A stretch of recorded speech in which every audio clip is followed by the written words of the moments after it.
Good evening and welcome back, ladies and gentlemen. And now it's time for the nation's sharpest opinion.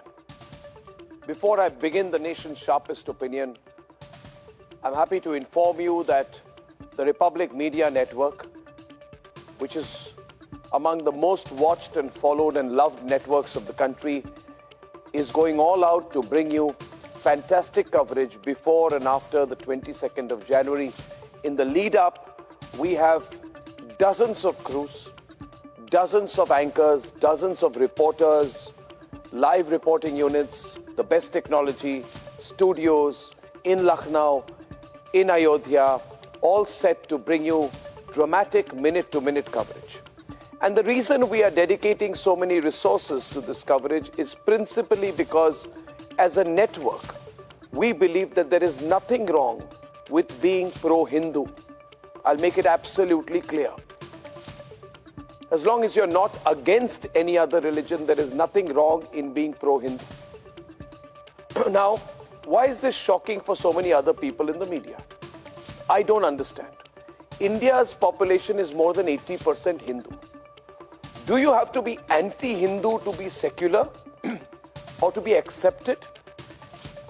If you're pro-Hindu, will you be told you cannot be part of the mainstream? If you're pro-Hindu, will you be described as fringe? Let me ask a counter question here. If you're pro-Christian in the United Kingdom, do you become fringe? No, because in the United Kingdom, which is majority Christian, which is a Christian country, they talk about Christian values. In India, which is by far a majority Hindu country, we must talk about Hindu values. We must be proud of Hindutva. We must be clear about the importance of Hindutva, Hindu values. Problem is, ladies and gentlemen, in this country, Hindus have been made to feel apologetic. That's the fundamental flaw here. You're always told that if you want to be progressive, rational, scientific in your temper, you must not be assertively Hindu. That is Nehruvian view. Anything Hindu, according to Nehru, was superstitious, associated with black magic, etc. Hindus have been made to feel very, very apologetic about their own religion.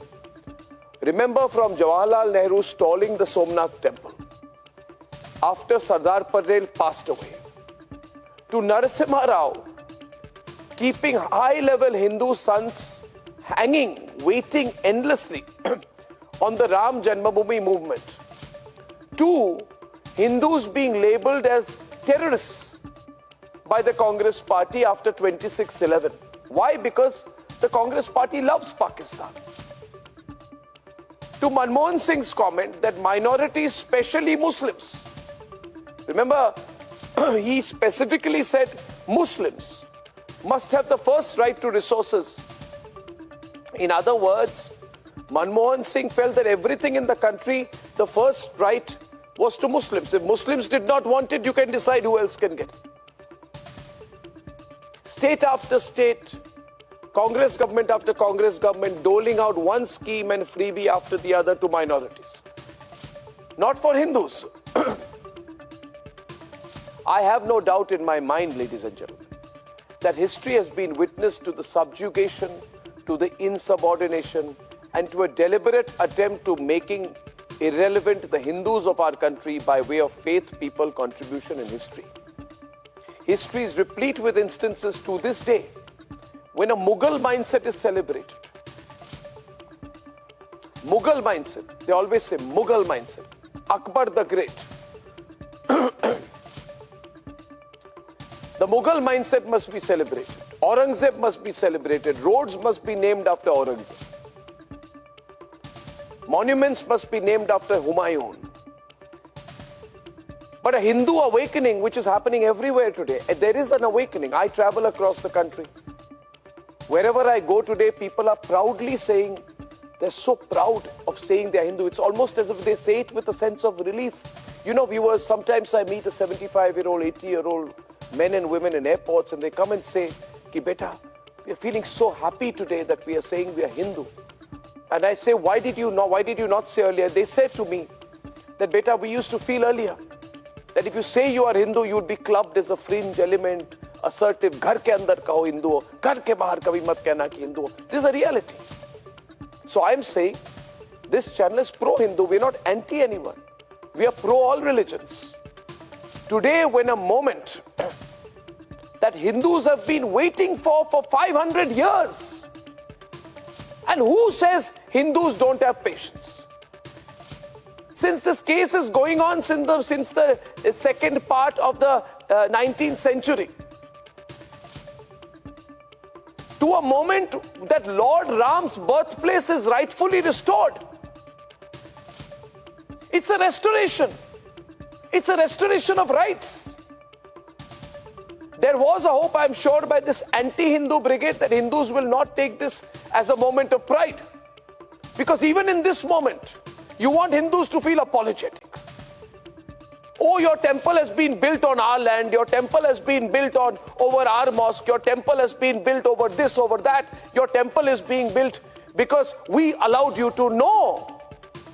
The temple is being built on the birthplace of Bhagwan Sri Ram. Who else will have a right over that? Rationally justified, historically proven, legally won. Legally won, ladies and gentlemen. Even today, remember, even today, that group wants Hindus to feel sorry and apologetic about the inauguration of the Bhavya Ram Mandir. They want to say, sorry, can we please inaugurate our Mandir? Can we please worship there? Thank you for letting us know. Today, Hindus will say, we will go there, we will worship there. It is our temple, the birthplace of our God. Ladies and gentlemen, that's what history had taught them. That was the mindset. But ladies and gentlemen, to Sharad Pawar, Rahul Gandhi, Lalu Yadav, Uddhav Thackeray, Owaisi Stalin, Yechuris. Even Yechuri, if you are an atheist, it is your problem. Be an atheist all your life. Who's stopping you? But who are you, Mr. Yechuri, to impose your atheism on me? And one day after the next, they are making a fuss about this mega celebration. Let me tell you, Hindu pride has been restored. It's not going anywhere.